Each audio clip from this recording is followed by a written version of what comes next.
This week, Siskel and Ebert review scientists Bill Paxton and Helen Hunt flirting with death and destruction in Twister. Robert Mitchum puts a bounty on Johnny Depp in Dead Man. And Winona Ryder hides out in a prep school dormitory in the love story, Boys.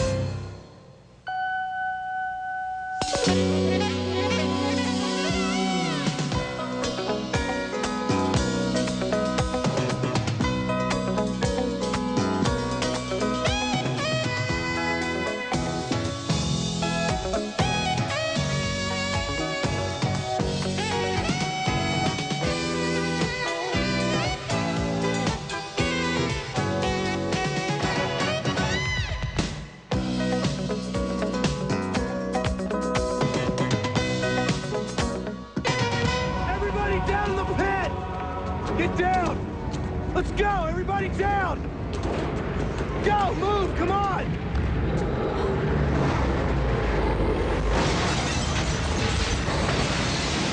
A team of tornado-obsessed scientists encounters the windstorm of their dreams and nightmares in Twister, one of 5 new movies we'll be reviewing this week on Siskel and Ebert, along with Winona Ryder having an affair with a high school boy, also Julia Ormond and Tim Roth having an affair while he's on leave from prison, and Johnny Depp in a truly offbeat Western. I'm Gene Siskel of the Chicago Tribune. And I'm Roger Ebert of the Chicago Sun-Times. Our first movie is Twister, a film about storm chasers on the trail of deadly tornadoes.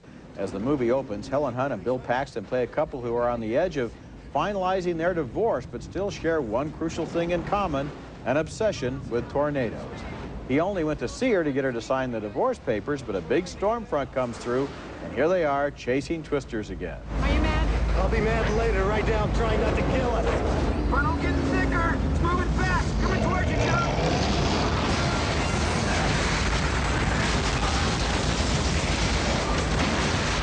A lot of the scenes in the movie look more or less like this, and I guess you aren't supposed to question how they miraculously seem to escape serious injury, even while they're in the eye of one storm after another. Find something to grab a hold of! I know!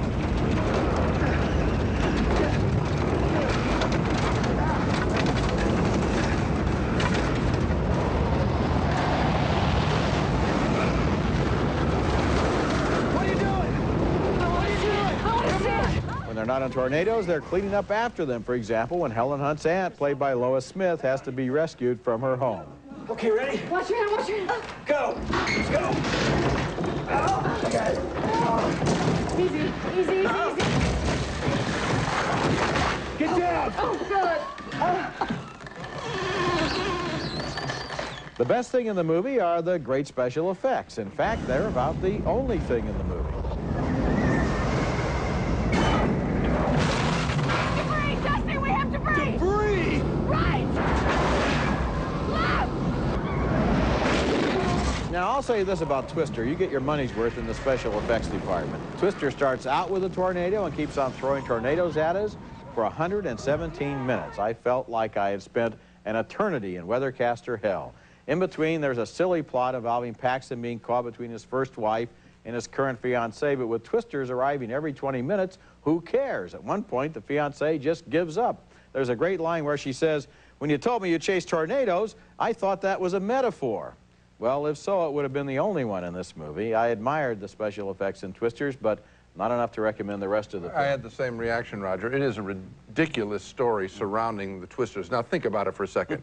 You're making this movie. Yeah. You're farming out the special effects to ILM, Yeah. Industrial Light and Magic, the best special effects house in the world. Yes. You know they're going to be great. Yes. So why not take your time and write a fresh story, Yes. something exciting around it? It shouldn't be too great a challenge. This cornball business of the marriage that's going to, you know, come together as they fight the Twisters and then toss away the other wife. And then the rivalry between two groups, one in black cars and the other in the bad guys. cars. The bad guys have corporate sponsors. Yeah. Yeah. I mean, ridiculous. And the Lois Smith, the old person in a movie, only there to be a victim. Yeah, I mean, and here's another thing, Gene. Remember the invention they have called Dorothy? Yeah. Which is going to have, they have these little spheres that have sensors inside that will be sucked up into the tornado and be able to read it. It looks like R2-D2, doesn't it? Yeah, and then when they have to get it out of the pickup truck, two people can lift it easily. That's interesting. And then I realized, All the blinking lights are just window dressing. Basically, this is a garbage can filled with little plastic things that the tornado is going to suck up. Unbelievable. Next movie. Our next film is called Captives. Do we have any time for any more movies on the show? It's a rather intense and effective love story set in a prison. A visiting dentist, played by Julia Ormond from the Sabrina remake, is attracted to the danger and pent-up sexuality in a prisoner she treats at the prison, played by the superb actor Tim Roth. Open. Close. Open. You can close again. Temporary mandibular joint dysfunction. I was just saying that to the boys. Breaking the rules, she decides to come back to the prison on visiting day, disguising herself with different clothes and hairstyle. And now he pushes the affair by probing her with the questions of a desperate but very observant man. We split up. Same here. Have you told her that? What has Adam? She told me. That's what made it easier asking you. Oh, is that what this is? Practice. The affair develops during his regular furloughs, but then she looks up his crime in old newspapers and discovers violence in his past. You said you split up! That's what you told me! You split up! You really only want my feelings! How do you think I felt? These are two very good performances, certainly Julia Ormond's best work when she can keep up with Tim Roth. And what I like about this film is that it's played pretty smart. These are clever, frustrated characters, and we're always left to wonder who is really using whom here and for what purpose, and whether their passion contains any love. I like the genuinely achieved tension in Captives, and I give it a positive review. I do too, Gene. I liked it very much, and it reminded me of the movie Damage. In both cases, you have characters who are obsessed on a sexual level that seems to play to such deep needs within each person that really it's not the relationship that counts, it's the obsession that counts. And in each case, you have wounded people. She's very mad at her husband. He cheated on her. She wants to get even, and that's what makes it so interesting. Yeah, also, again, you know, I feel like a broken record about writing characters at the top of their You do not sense at any time that they're in a movie dumbing it down. No, you don't. These are credible people. It seems real, and it's an equal battle. It's not the man is the initiator and the woman is some sort of second-level person. Good film. I agree. When we come back, Winona Ryder and Boys, the story of a night of concealment and discovery. I'm in some trouble. Did you kill someone? Louise. Murphy, get the hell out of here. Are you hungry? She's not hungry. Do you live around here? Leave her alone. You leave her alone, dude. That's Winona Ryder as a 20-something woman with a secret in Boys, a new movie that combines Love on the Run with a pale version of Before Sunrise, that wonderful 1995 film about two young people who talked all night on their first date. As Boys opens, Ryder is questioned by the police about a missing car and its driver. Then she goes horseback riding, is thrown by her horse, and found by some boys at a nearby prep school. A younger student runs to an older one, played by Lucas Haas, for help, and Haas finds Ryder bloodied unconscious and sneaks her into his prep school, where he tries to keep her a secret. Hey, what are you doing in here? So secret. Nothing. You building a tunnel or something? No, I got a girl knocked out in the back of the dorm, and I can't bring her up here until I get you guys out of the way. Yeah, in your dreams. Ryder and Haas begin to talk and grow to like and trust one another, so they leave the prep school and head for that always dependable backdrop in any movie that doesn't know where to go, a nearby carnival midway. There's people around here, Larry. Be careful. What do you mean? What are you doing? You started it. I didn't start it. You started. Meanwhile, there's a secret in Ryder's recent past, and it leads to a climax that's as contrived as it is unnecessary. It provides the movie with nothing that it needs and really has nothing to do about the relationship, which would turn out the same if none of that stuff was there. Well, you know, normally you can go to the bank on Winona Ryder. Yes, she has a marvelous track record. She probably is the most talented young actress around. But this is not worthy of her talent. all I did was stare at her beauty, which is what the character does, the other Lucas Haas character does, and basically you sit and wait around for them to have sex, and that's it. Yeah. I kept waiting because of her presence for something extra. There is a little extra, as you mentioned, in the film, but at the end of the film, but that's just a secret. And it is not textural. Gene, you know, it's a cliche to talk about gratuitous sex, but the sex in this movie sure is gratuitous. Of course, that's the whole purpose of the movie. Why in the world are they having sex? Who are they? Who do they think each other is? Why do they like each other? Well, we know why he is. We know why he is, because he's an adolescent boy in a prep school, and Yeah, so but this what is is she exciting. thinking? Yeah. Well, okay. When we come back, a strange new Western as a timid young man encounters a soulful American Indian and the violence of the Old West. Johnny Depp stars in Dead Man next.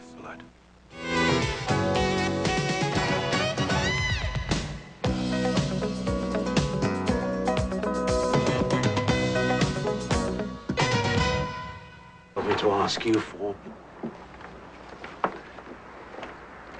your autograph?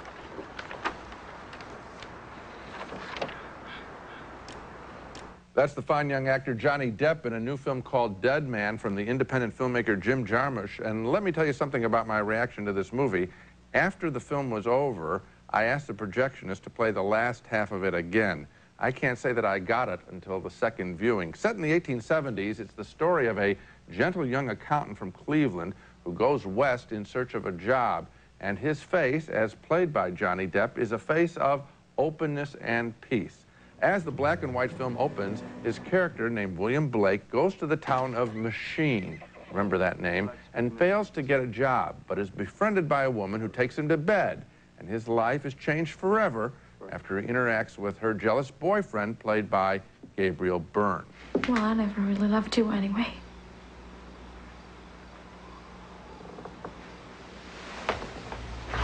No, Charlie.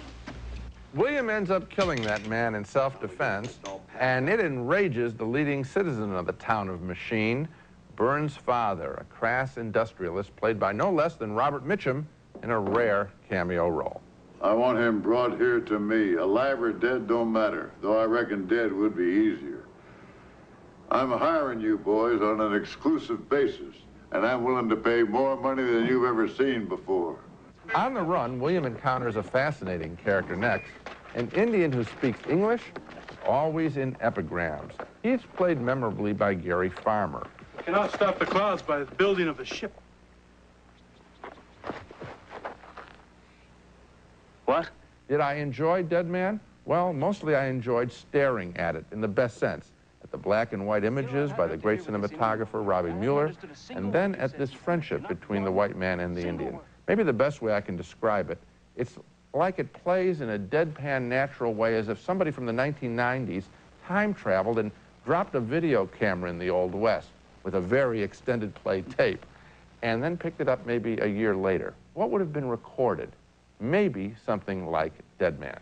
Well, I think you did a real good job of reviewing this movie because I had some of the same feelings. Now, I'm not recommending the film. I have seen it twice myself. Yeah. It just didn't engage me and it didn't move me, and yet as an exercise, let's say in a film class somewhere. Yeah. The energy in the scenes between Johnny Depp and Gary Farmer is really fresh and interesting. The cinematography is good. The attempt to show the Old West as it shows it is very interesting. Somehow, it doesn't come together, but it's a noble effort. Well, that's kind of what I had the first time, Roger. That was the first. I said, you know, why aren't I more involved with it? And I guess it was a technical. I stood apart from it. The second time through, and mine was right afterward, because I felt like, am I missing something? That emotional connection. Then I started to put all the elements together, and I saw it of a piece. I saw a sensibility behind it. So, am I rooting for anybody? No, but am I observing the Old West from a contemporary point of view? Yes, I think I am. One more footnote. Neil Young's music. Beautiful. It got on my nerves. Oh, really? It was that same discordant sound, that machine-made sound, over and over Didn't bother me at all. Okay, when we come back, a sly British comedy named Cold Comfort Farm. Seth, you joined the well. There's a neighbor missing. Comfort Farm is one of the most loved of modern British comic novels, and now it's been made into a sly, high-spirited, weirdly lovable period comedy by John Schlesinger. As the movie opens, a young woman named Flora Post has been orphaned and left nearly penniless.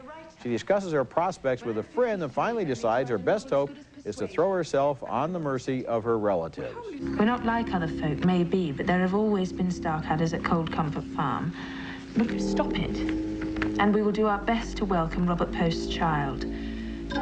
Child, child, if you come to this doomed house, what is there to save you? Your cousin, Judith Starkadder. That's Kate Beckinsale as the plucky orphan and Joanna Lumley as her confidant. The farm is under the thumb of an ancient matriarch named Ada Doom and played by Sheila Burrell. They know her rants and raves by heart. But Flora Post is determined to bring some optimism and cheerfulness to this grim backwater. Well, well. The gang's all here, isn't it? I don't suppose there are any sandwiches. Flora even turns up an American film producer who may be looking for a leading man like her muscular cousin, Seth. So you're a fan, sweetheart. You and me should get acquainted, huh? Maybe you thought of being in the movies yourself.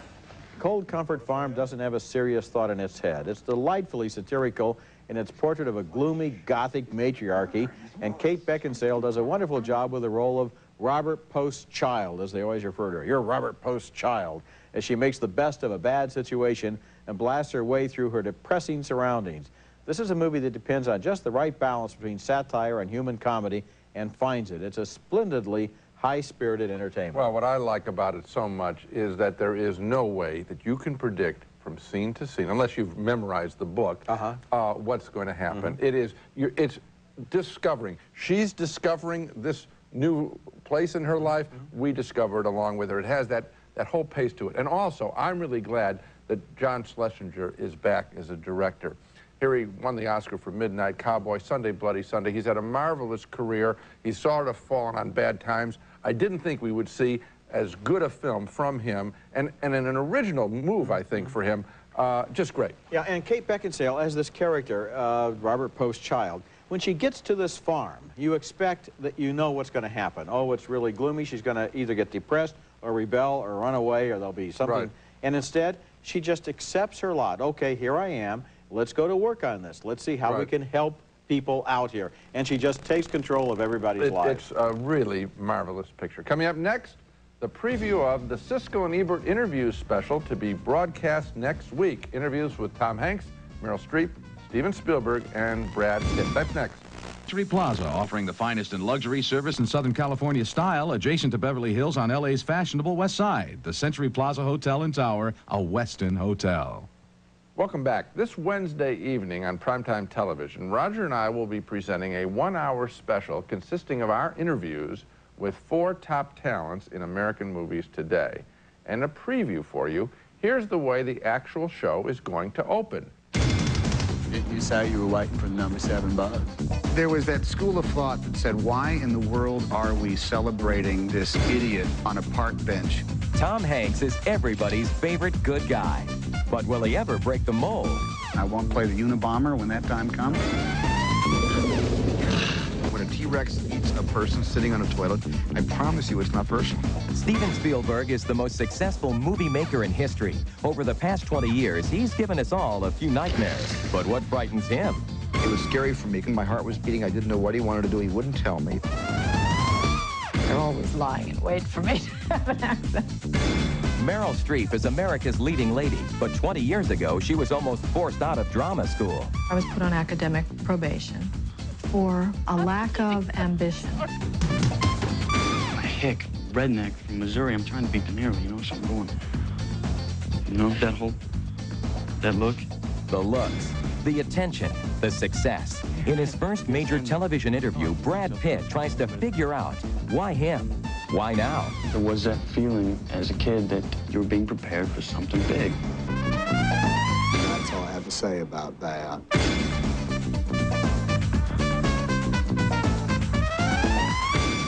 The Siskel and Ebert interviews airs Wednesday night during prime time. If you want to see Tom Hanks tease Roger about his review of Splash, Meryl Streep challenged my interpretation of a scene in The Bridges of Madison County. If you want to see Brad Pitt's first primetime TV interview ever, the Siskel and Ebert interviews is the place.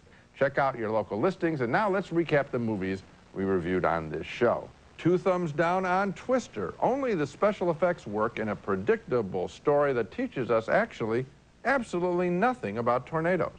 2 thumbs up for Captives, a tense love story between a convict and a visiting dentist. 2 thumbs down for Boys, a film that's not much more than an adolescent sexual tease, not really worth the talented Winona Ryder. A split vote on Dead Man, the offbeat Western by Jim Jarmusch. I liked watching what happens to this innocent in the Old West. Roger felt the film didn't add up to that much or engage him emotionally. Finally, 2 thumbs up for the delightful Cold Comfort Farm, marking the return of director John Schlesinger to top form. So, Cold Comfort Farm is the film we really like. And Captives. And I like Dead Man a little bit. Okay, that's it for this week. Next week we'll be back with reviews of more new movies, including Heaven's Prisoner, starring Alec Baldwin as a retired New Orleans detective who finds himself thrown back into dangerous intrigue. And Flipper with TV's favorite dolphin. That's next week, and until then, the balcony is closed.